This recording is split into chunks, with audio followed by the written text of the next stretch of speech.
Good afternoon, everyone. Welcome to the April edition of our ZER Masterclass, where we are scaling African excellence together.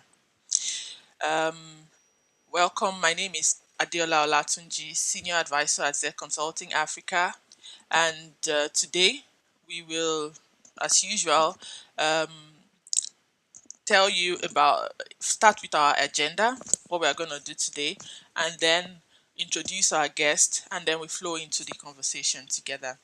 So first, I'd like to welcome you from all the platforms where you are joining us, from LinkedIn, from YouTube. Welcome to today's masterclass. Why this masterclass if you are joining us for the first time? We put together this masterclass and do it regularly because we are a purpose-driven consultancy. ZER Consulting Africa is purpose-driven. We aim to empower African businesses and leaders. And through this masterclass, we want to share knowledge, tools, and frameworks that will help us upskill each other as African entrepreneurs and help us build resilient, scalable businesses. And then why me? Why?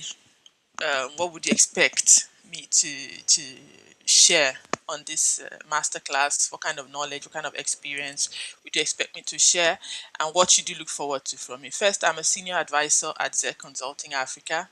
I've been consulting as a practice since 2013, and having managed strategic projects in both the for-profit and non-profit sector, I'm very keen on impact.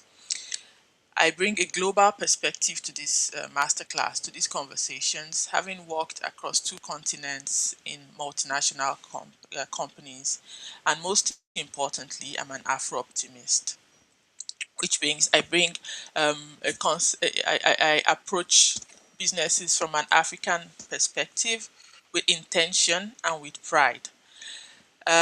Going on to the SCALE network. The SCALE network is a proprietary, the SCALE framework is a proprietary framework from ZER Consulting Africa. It's an adaptable 5-step roadmap to business transformation. Using this framework, African businesses are empowered to turn their business visions into reality.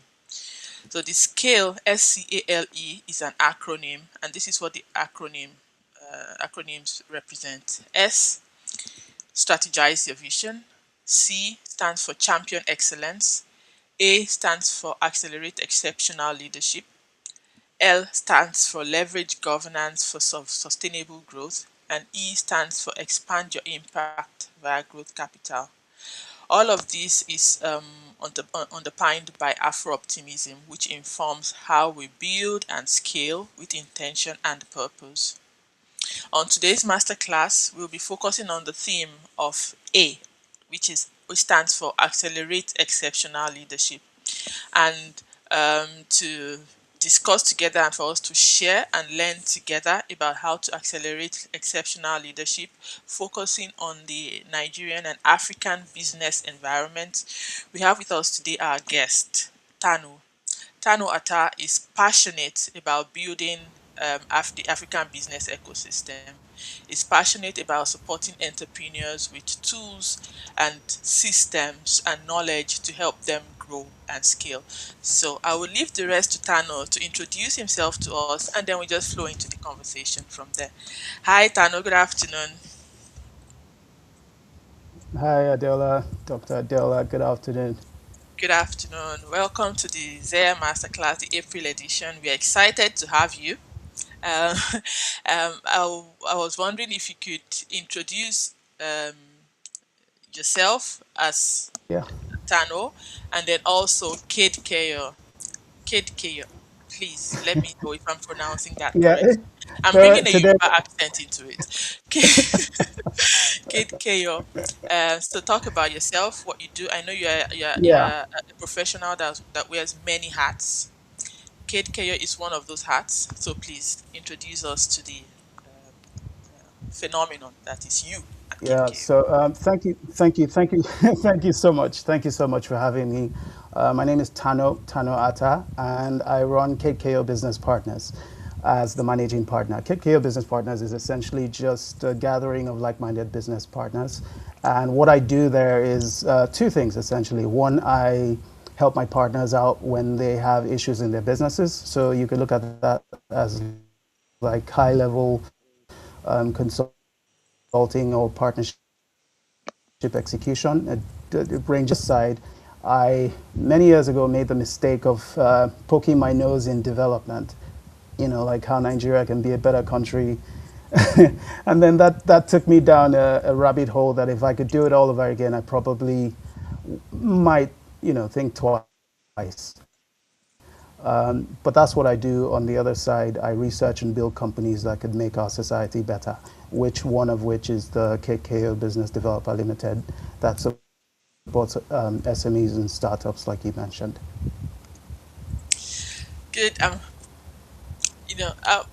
I'm particularly excited to have you on the masterclass and talk about 𝗬𝗂 because I know that there's this ecosystem, and as 𝗬𝗂 is the orchestrator of that ecosystem, I know you have a lot of knowledge and experience to share, which you have already started sharing. So let's just flow into it. Like I said in the beginning, we know you wear many hats: business operator, consultant, founder, entrepreneur. How do you describe what you do in terms of leadership? How do you describe what you do when someone asks, someone that doesn't know you like I do?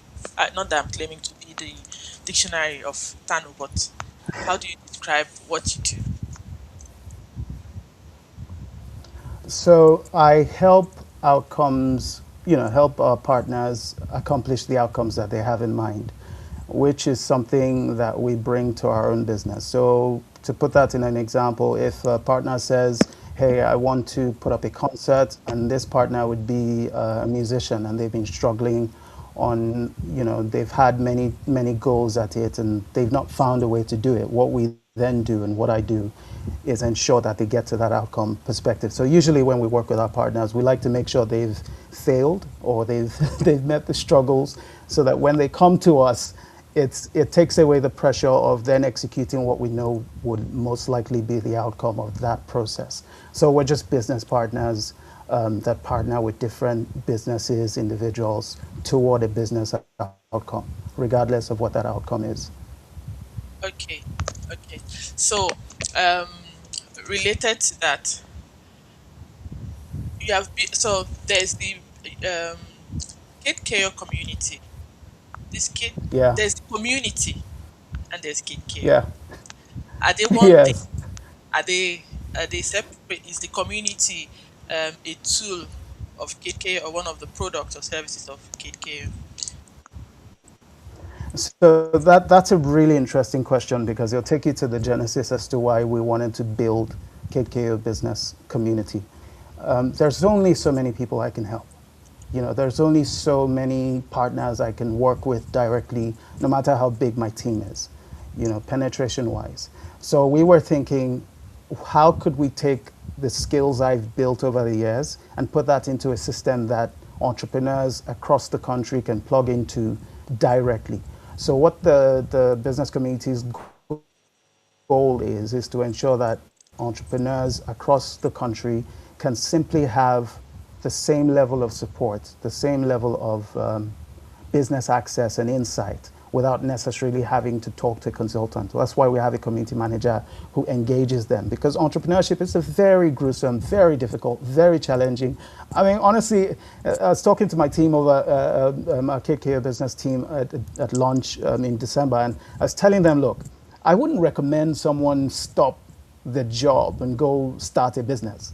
I wouldn't recommend it. I've been in business for almost 23, 24 years, and it's chaotic. It just surprises you. So we wanted to make sure that for those who then decided this is what they wanted to do, they didn't feel alone. Either they had the money, which is why we also offer free membership.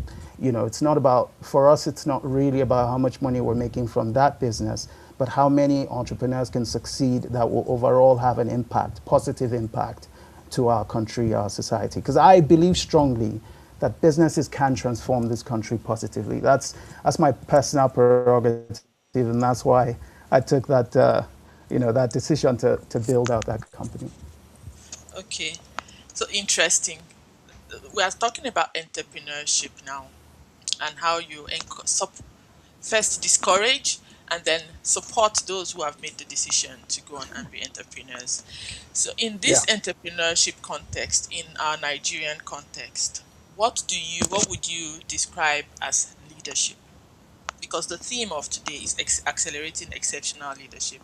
So, what would you describe as leadership in your own words? I would say leadership would be driving toward any goal or agenda with the outcome of excelling in that outcome. So you can lead yourself. Leadership is not just about leading people. And which is why, if you think of how we learned social studies, I believe, when we were kids, the family is the smallest unit of a society. And so there is the smallest unit of a society, of a family, which is an individual.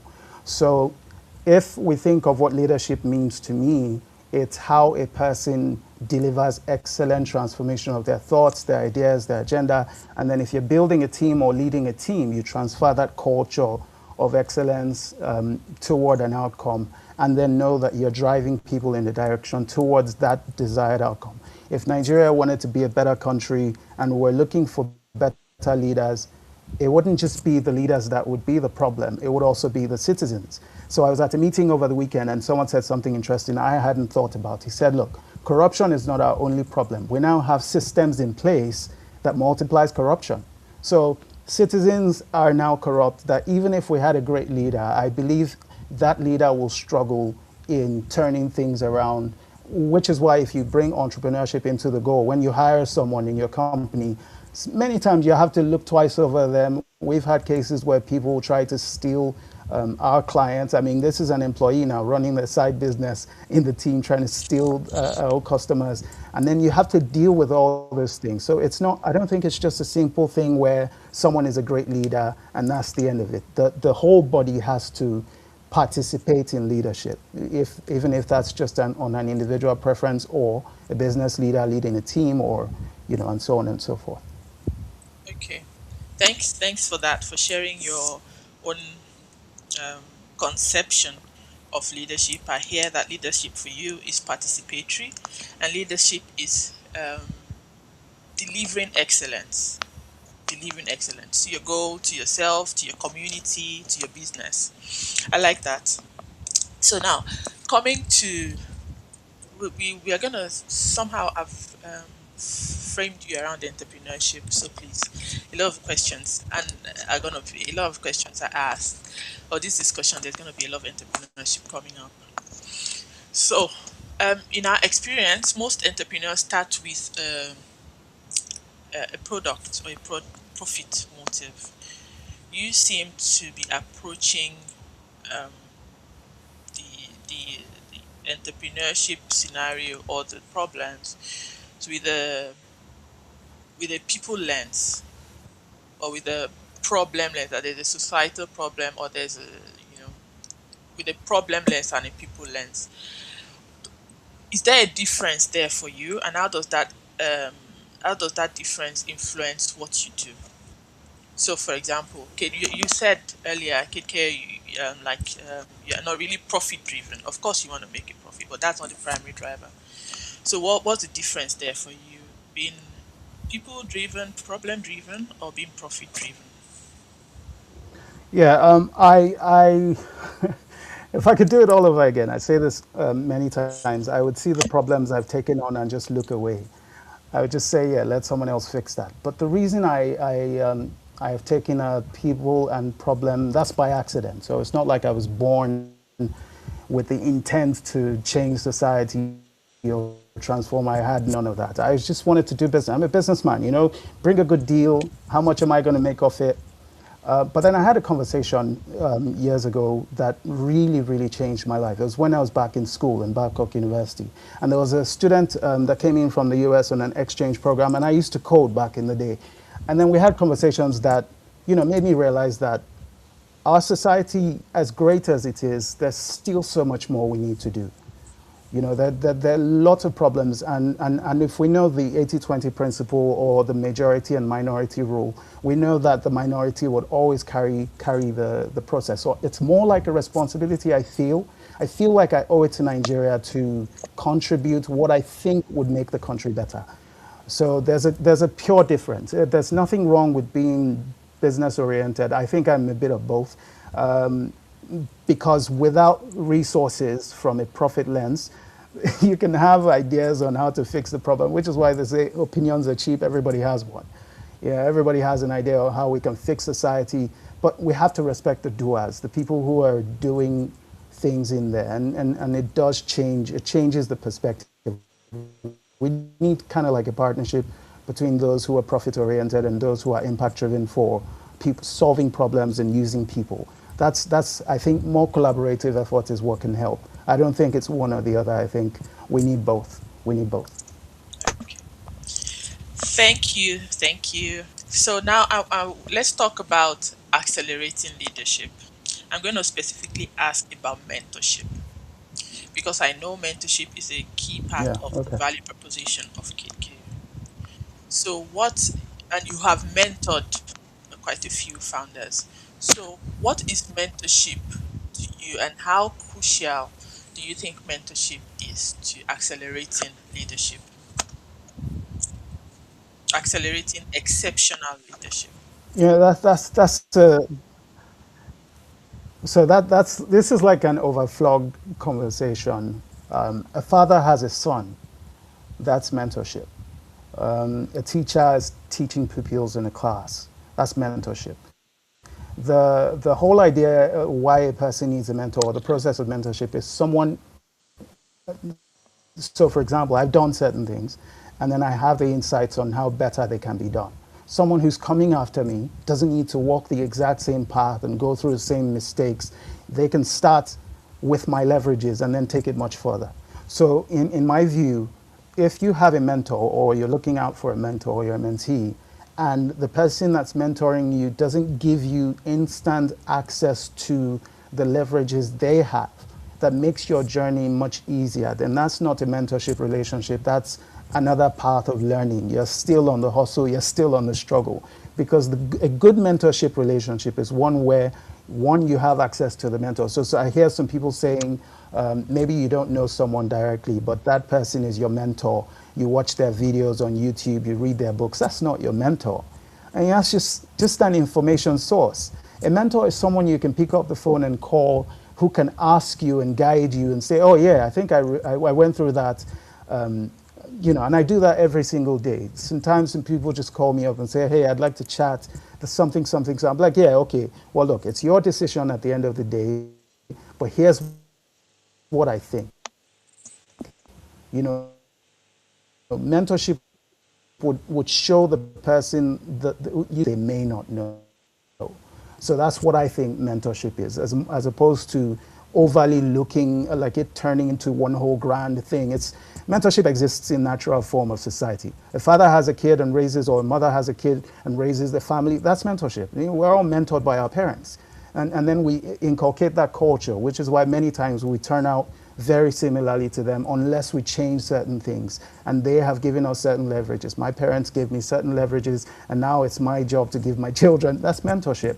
And the same thing in the business space. Someone who has built certain things, you're now a multimillionaire or billionaire with very influential businesses. Once you have mentees, you're probably going to open doors for them that would have taken them 10 years to get. That's in my own view, by the way, that's my perspective on how mentorship can drive efficient leadership as opposed to wasting time. Wow. So, thanks for that. I was taking some notes. The key here for me is, you say mentorship is providing guidance. It's making the journey easier for the mentee. It's sharing hard-won lessons. Absolutely. So I've made these Yeah. mistakes. You don't have to make them. In summary, and Yep. opening doors 100%. where possible. Yep. Okay, and so I have a question. No, you have answered the question as a mentor now. As Let's approach it from the mentee. I'm a mentee or a potential mentee, and I come to town and say, "Oh, I want to be an exception. I want to be a leader. Like, I want you to help me accelerate my leadership practice, my leadership in business. Um, how would that look like in practice? I say, oh, Tano, I've been watching your videos. Yeah, you say that's just information source. Um, I'm a member of your community, and I pick up my phone. I'm like, I want you to, I want to be your mentee. I see leadership in you, and I want to be a leader like you. What would that look like in practice? Like, I send you a WhatsApp message now. What would that look like? Well, I think responsibility would be on the supposed mentee. I'm very accessible and I turn no one away. However, there's only a limit to my time. So they would also have to value their own time and figure out how they want to use me and not waste time. You know, this is exactly what I need. I just got off a call with someone a few hours ago. He told me what he wanted. I'm like, yeah, that doesn't make any sense. You can't just walk somewhere and ask for X amount and dot dot dot. You need to go back and do a bit of work and get the details and fine tune this and fine tune that. So it's kind of like I've ensured he doesn't get to waste his time. Again, let me just drop this real quick, which is why we're building KKO. I feel like Nigeria as a country, we cannot afford the ideology that it takes 6 months to raise funds. It just doesn't make sense. I play basketball, so I say this all the time. It may be, if someone is trying to raise funds and there's a network of people who are providing funds, what a mentor's job would be to take away the waste of time, figure out the cracks in the window, and then help that person. To your point, what would I tell someone? I would help that person figure out where they have noise and translate that noise into signals so that they can take themselves from where they are to the exact next step. The key problem with most entrepreneurs is we have, and I said we now because I also suffer from that delusion, right?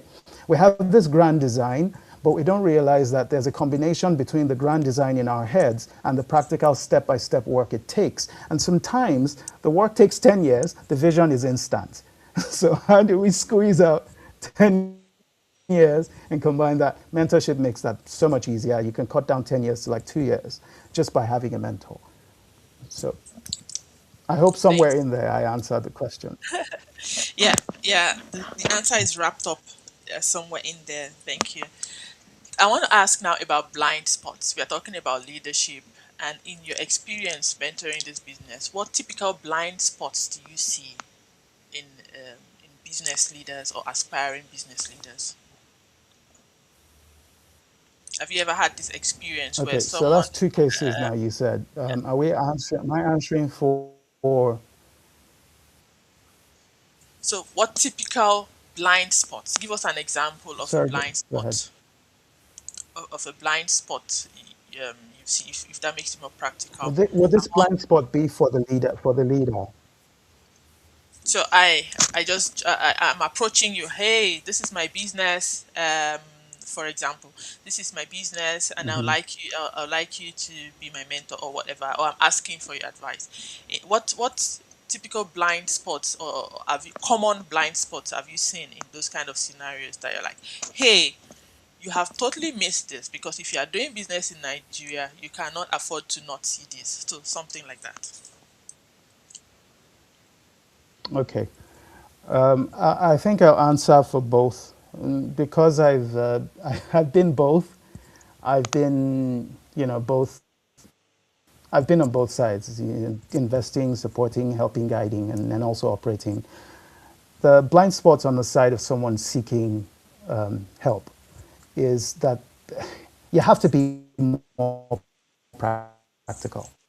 So there was this meeting, and I spoke negatively about the process. Someone came to ask for an extremely large sum of money to invest in a business. This is the entrepreneur, so this is a blind spot.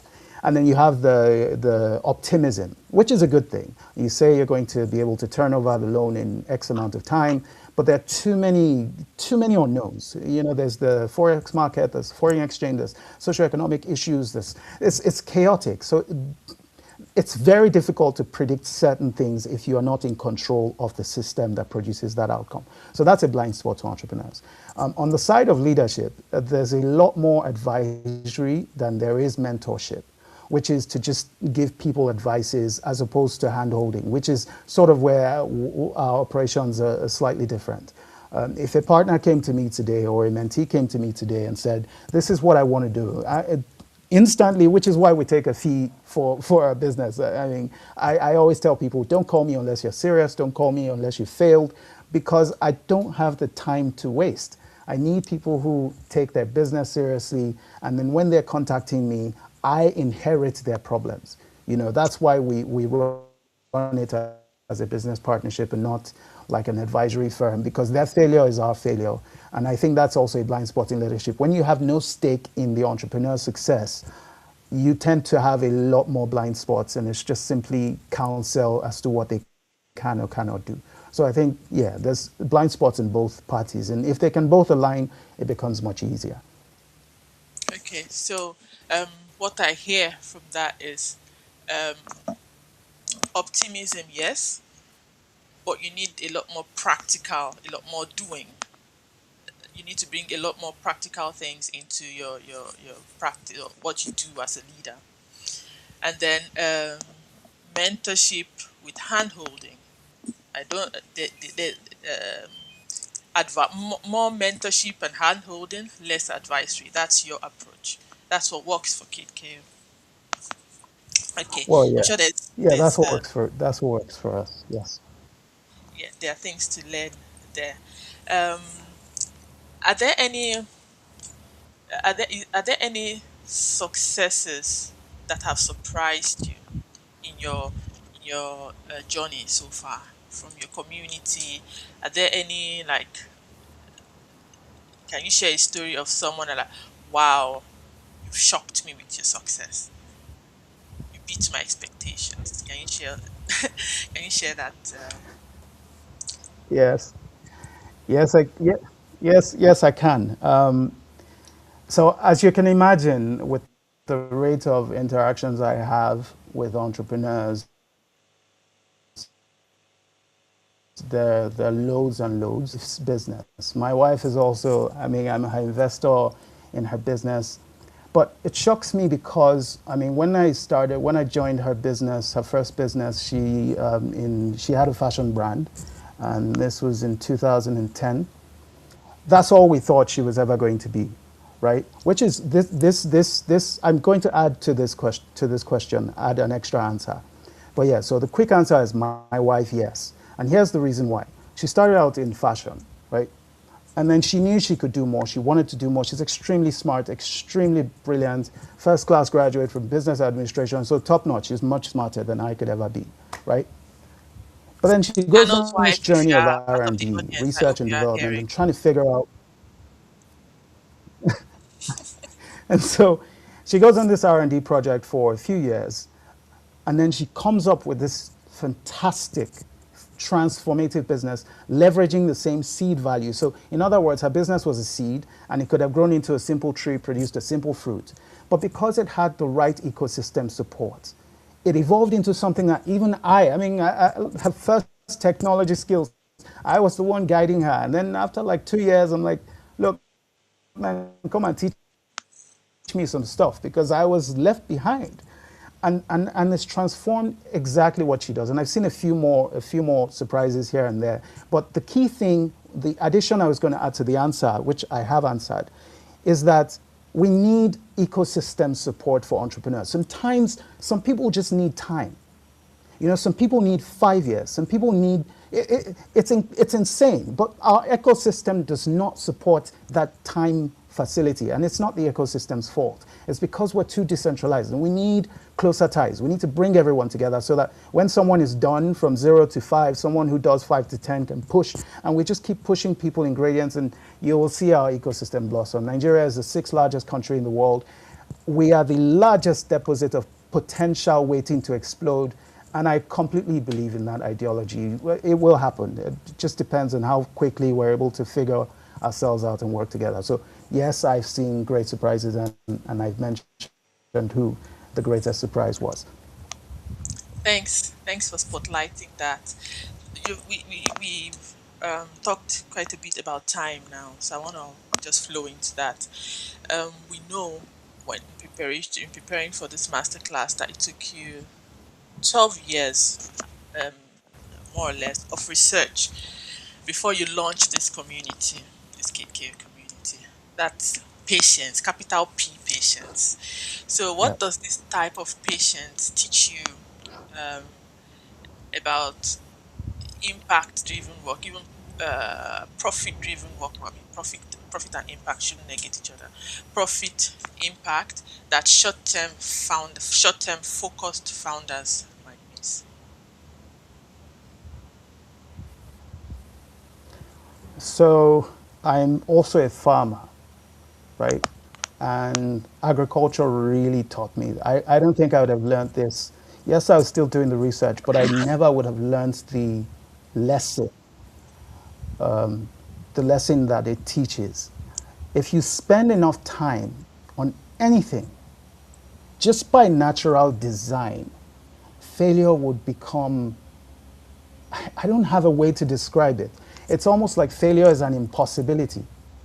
You just you just have so much depth, so much understanding. Yeah, I think that's the word I'm looking for. Understanding is kind of like the missing thing. It's not just simple cut and dry.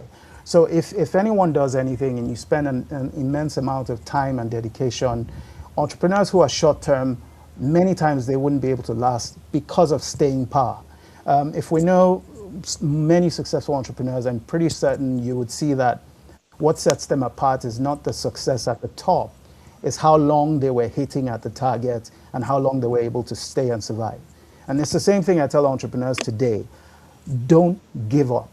You know, no matter what it is, just keep hitting, keep hitting. When you fail, take that as a lesson, adjust. You know, that's literally what the difference is between short-term entrepreneurs and people who are able to dedicate that much time into anything. Yeah. Okay, I want to play devil's advocate here now.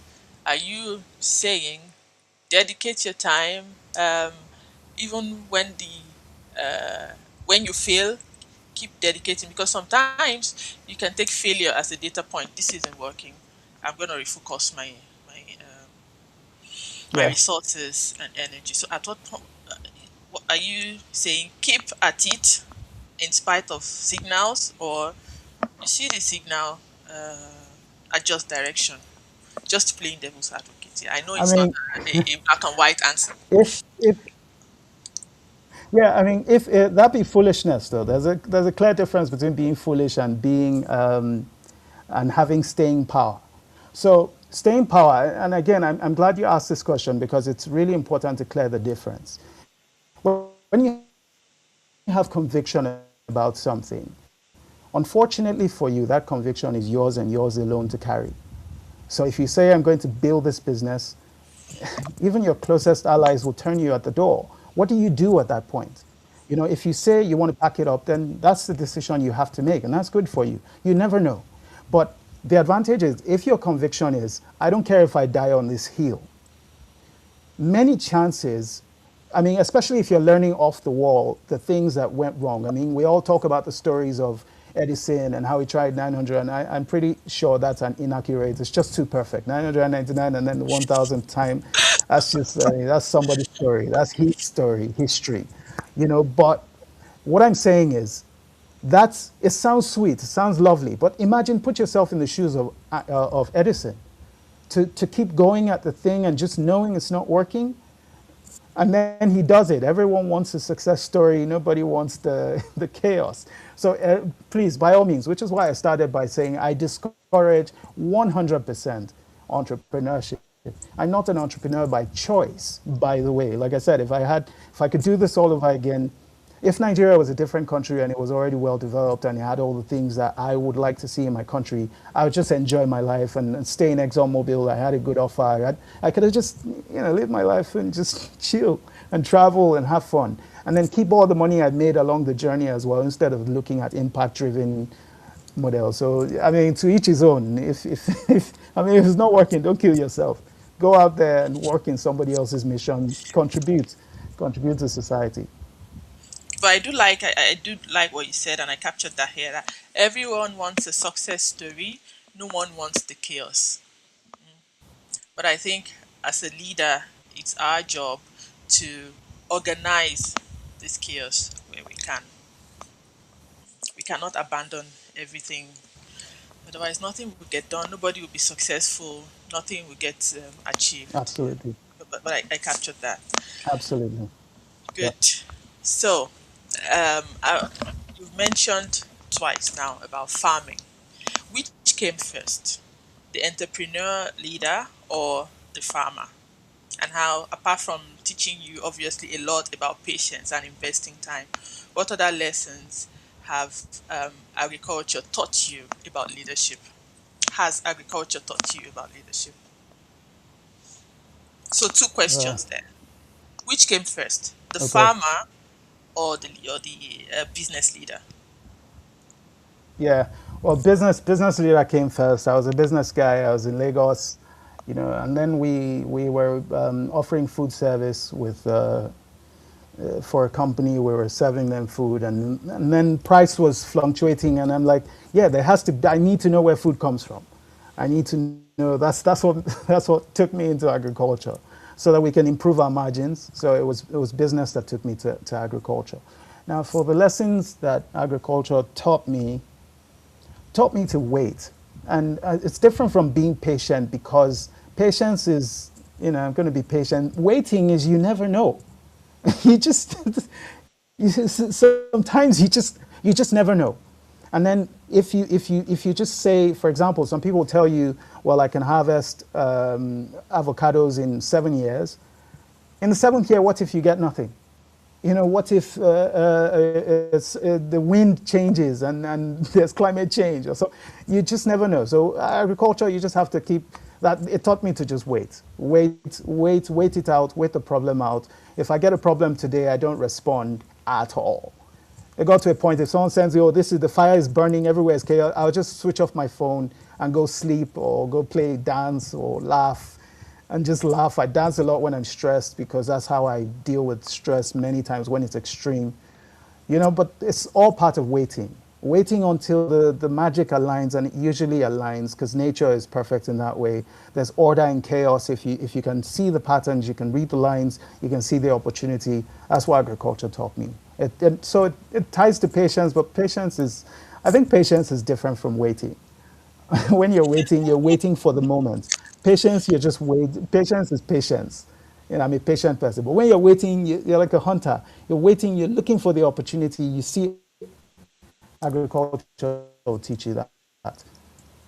Okay, so agriculture has taught you to wait and let you do your work, but you let things also take the course that they need to take, because you cannot force Absolutely. fruit to ripe.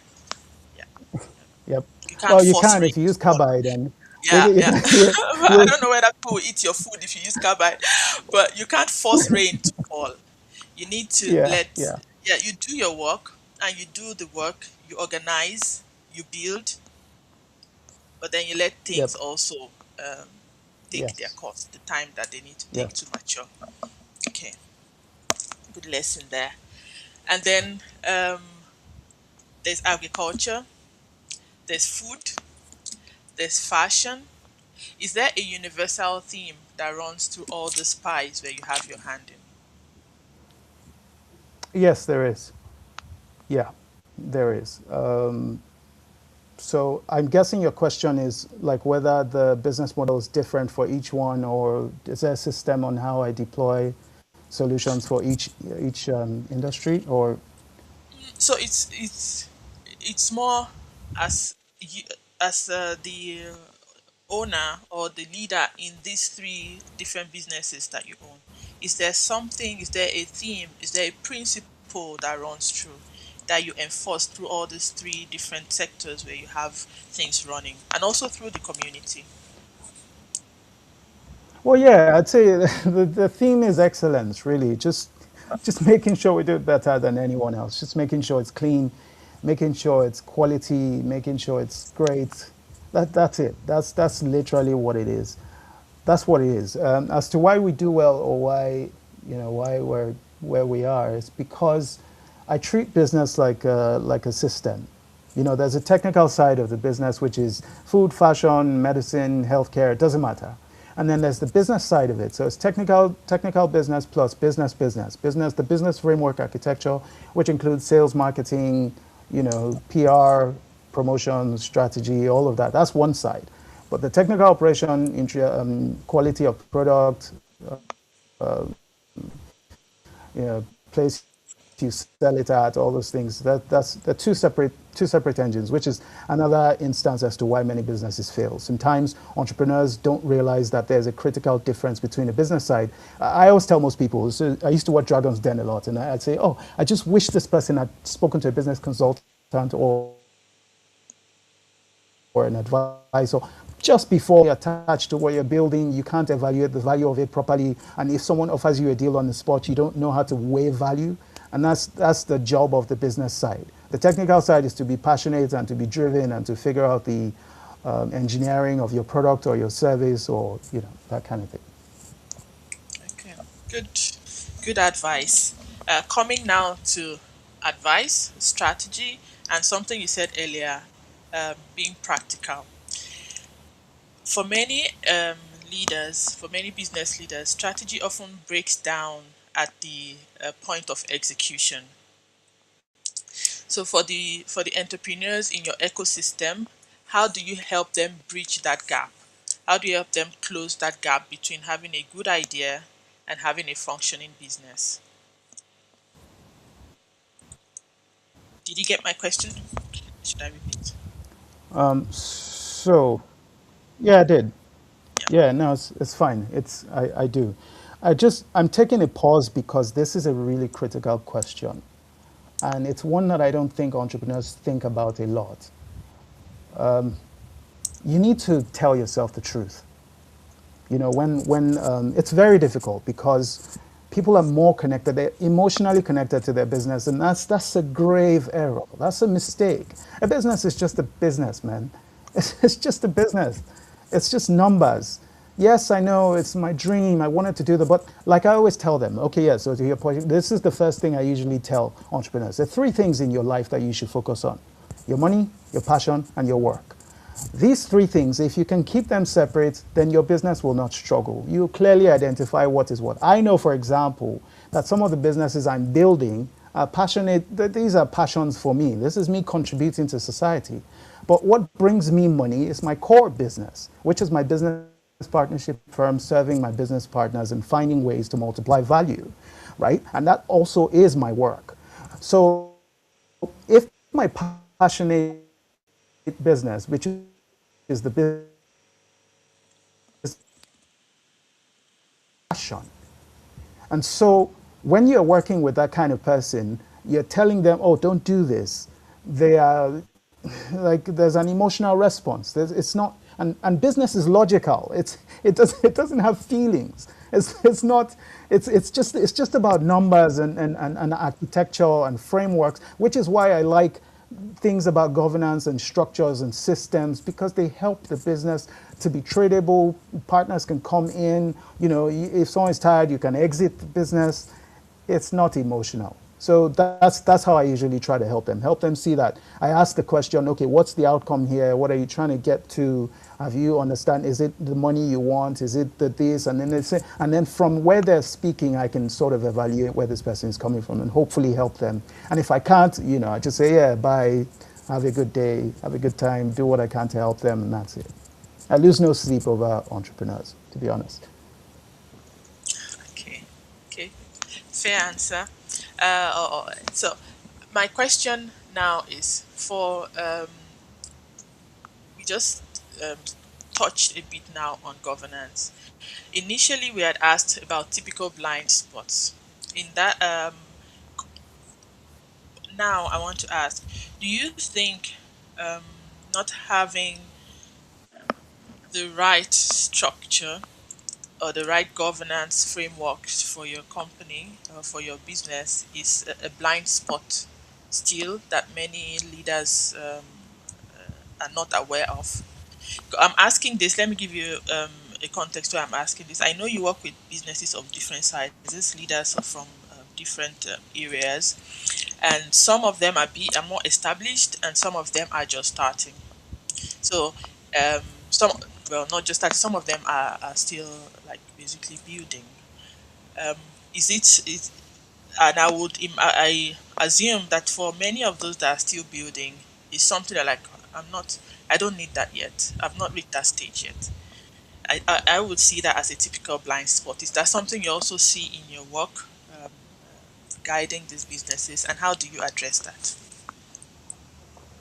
So you've said it 100%, and I think in the earlier years, yes, it was kind of like an advisory thing to do, to tell them do this, do that. But I sort of figured out after many years of seeing the same thing repeat itself over and over again, it's not an individual problem, it's not a business problem, it's a system problem. So, for example, you want to open a bank account, you can't just walk into a bank and get the bank account and be plugged into the financial system. There's a system of order that ensures that you're compliant to certain dot, dot, dot, dot, dot. Now, business is slightly different. You know, you can set up different kinds of businesses. There are different licenses to operate different. Entrepreneurs are not going to do that at certain cadres, certain levels of operation. They're not going to do that. If you handpick, and we've done this, you handpick 10 out of 10 entrepreneurs, maybe if you're lucky, two of them are compliant in the SME space. And the reason is very simple. Apart from the obvious reason where people say, oh, I don't want to pay the government tax, that's an excuse. The real reason is because it's complicated. It's not so simple. It's not plug and play. There's no standardized system that allows them to easily plug into what is, right to do and compliance. And the downside of that is they also don't get the advantages. So we need a translator agency, something that bridges all of this so that continuity can happen both for them. Compliance is easier to get to because all they need is to update their file or their information. The same way if your bank wants you to update something, they'll send you an email. You go there, adjust it, and you're compliant. You can have a bank account. I think that's literally, but yeah, to your point, it's very common. Entrepreneurs have that blind side, but it's not their fault. Having walked the same road with them, I see it completely differently. Sometimes it's just too chaotic. You call, you say, oh, now the platform is working, go, and there's problem, and it's not, oh, who do you talk to for NAFDAC, or I want to open a restaurant. There's so many restaurants now that actually don't even have any compliance checks. There's no quality to food poisoning is quite popular. People don't even know they get sick from many of the foods that they get. I treated my wife recently from a popular fast food restaurant that was delivered through Chowdeck. But and it's not the first time. We had to eradicate that. The system is the problem, and I think it can be solved because we have the solution in silos, which is why an architectural framework built together, including, which is why I love ZER. I love ZER's scale framework. It's absolutely brilliant. I will champion it anywhere. Tell people that, look, if you can just join this thing, it makes sense because it will help. But it's also just one part of the full story. I think we need more collaboration to help the entrepreneurs make that journey easier, because running a business is difficult alone on its own. It's chaotic. They're facing chaos every day. To dedicate their mindset to compliance is yet another, you know. So we're nearing the end of this session now. So I'm trying to put all the various themes we've discussed together. I'll just list some of them now. Um, Ecosystem support for leadership. Remembering that the theme of the masterclass is accelerating exceptional leadership. So related to that is ecosystem support. Related to that is mentorship, handholding, advisory.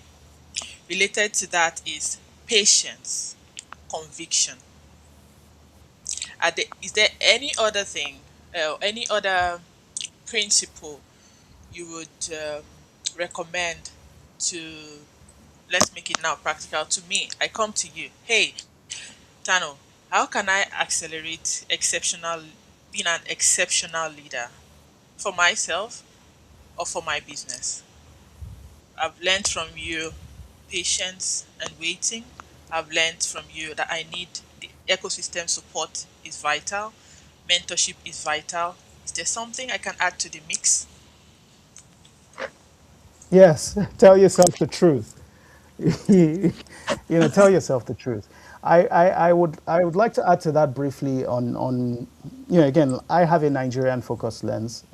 Like I said, Nigeria first, not from a selfish perspective, but from a world collaboration perspective.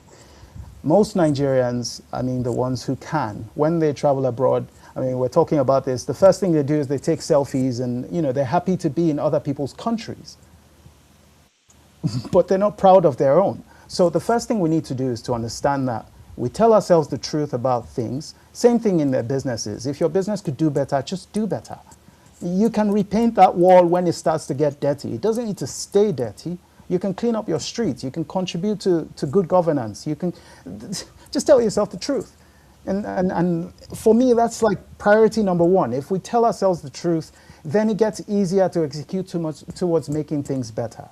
So yeah, I would say truth telling. And again, there's this funny joke. People say once Nigerians leave the airport and they get to other countries, they comply. Well, I mean, why are they going to comply? There's real, you know, there's consequence for your misbehavior. So businesses should get shut down if they don't comply. We should have enforcement, and I just think overall we need better systems to help all of those, all entrepreneurs participate overall. Thank you. So I noted down. If you can do better, first tell yourself the truth. And then if you can do better, do better. Just do better. Good. I'll take one question from Absolutely. the audience that we just got now. So Gideon is asking, how do you help mentees and community members detach themselves from their business? He means for those who are so emotionally invested in the business and are not quite objective with their business decisions. Okay. It goes back to exactly what I just said. Tell yourself the truth. And the truth about business is that the business is not you. That's where we start. The business is not you. The business is an entity separate from you. The moment you can make that distinction and separate yourself from the business, it becomes easier to help mentees and community members detach themselves emotionally from their business. You keep thinking, oh, what? No, it's not you. It's whatever your business name is. When I'm talking about 𝗀𝗀𝗁𝗃, I'm not talking about me. I built 𝗀𝗀𝗁𝗃 because I wanted to take my skill set outside of myself so I could help more people. If I don't have money, I don't have money. I'm not going to take 𝗀𝗀𝗁𝗃's money because 𝗀𝗀𝗁𝗃 won't be able to pay its staff. And same thing with other businesses. So tell them they need to tell themselves the truth, the simple truth. If you decide to set up a business, you're creating a completely different entity. You don't serve society, your business does. And then you build a team around that vision, that goal, and then you just do excellently well. Do as much as you can. Sweep your streets, keep your store clean, respect your customers, respect your team members. Not like family. Don't treat them like treat them like family if you want. That's your prerogative. But it's a team sport. Business is more like a team sport more than family, my brother, my sister. That's not it doesn't work. It could work for some people. So anyhow, Good, tell good, good. the truth. The truth is your So business is I not like you. that you That's keep how we coming help it. back to tell yourself the truth and do better. If you can do better, then just do better. Tell yourself the truth. I like that. That just puts everything together for us nicely. So before we go, 1 minute, last question or discussion point from me. What's the one thing you wish someone had said to you 10 years ago when you first started out with all of this that um, you can now say for yourself? Yeah, don't use money to chase impact. Preserve money, and then when you have a lot of it, then you can give some off for impact. Because I almost lost everything. I mean, what am I saying? I lost every built multiple times. But it's because I really had. That's the thing. Don't lose money. Don't lose money. Full stop. Don't lose. The advice is getting shorter. That's it. Don't lose money. Yeah, you want to impact and change the world, but only people with resources can get to do that. Even the NGOs, they have donors, and yeah. Thank you. So, 10 years ago, someone should have said, Tano, yes, you want to chase impact, but don't chase impact with money. Don't lose money. Yeah, Manage your resources yeah, very well. yeah. Good, More good, good. efficiently. Don't give it off. Don't give it off. I think that's be good more advice diligent. Absolutely. for many people, for anybody. Thank you very much. It's been a really thought-provoking Thank you. session with you, Tanho. Thank you, thank you. Thank you to every member of the audience on LinkedIn, on YouTube. We hope you've gotten some useful nuggets from this that you can apply in your leadership journey. So thank you, Tanho, and that will wrap up the session now. So again, thanks to everyone from wherever you joined us. Remember that these masterclasses are focused or are built around the ZER Consulting Africa scale framework. Note and we emphasize always that the scale framework, the pillars of the scale framework are not linear, they are interconnected. As you can hear from today's discussion, we thought even though the discussion is focused on accelerating exceptional leadership. We touched on strategy, we talked on resource management, we talked about governance because no pillar stands alone. They all work together to help you deliver African excellence on the global stage. I invite you to please scan the QR code on the screen. With this QR code, you will access our skill scorecard. This scorecard will help you assess yourself as a leader and your business to see your current strengths and gaps that you might want to work on closing. And lastly, I invite you to get the book. You can get it on any platform you get your books from, your ebooks from. It's also available in a couple of bookshops, physical bookshops in Lagos and Abuja. That's the Artful Optimism Unleashed book. And with this book, you get a deep dive on the pillars of the scale framework, and you can explore each pillar and see how to apply it in your personal or professional work on your leadership journey. So please stay in touch with us. We are active on all your social networks, on Instagram, on LinkedIn, on YouTube. We also have a lot of learning resources on YouTube. The masterclasses are there that you can watch and take all the knowledge you need from there. You can also visit our website. The scorecard is there to, to, to for you to assess the areas of your business or for you to assess your business and get insights on where you can focus your actions and resources for your business growth. So we thank you for being a part of today's masterclass. Thank you. Join us. Let's build together. Thank you very much.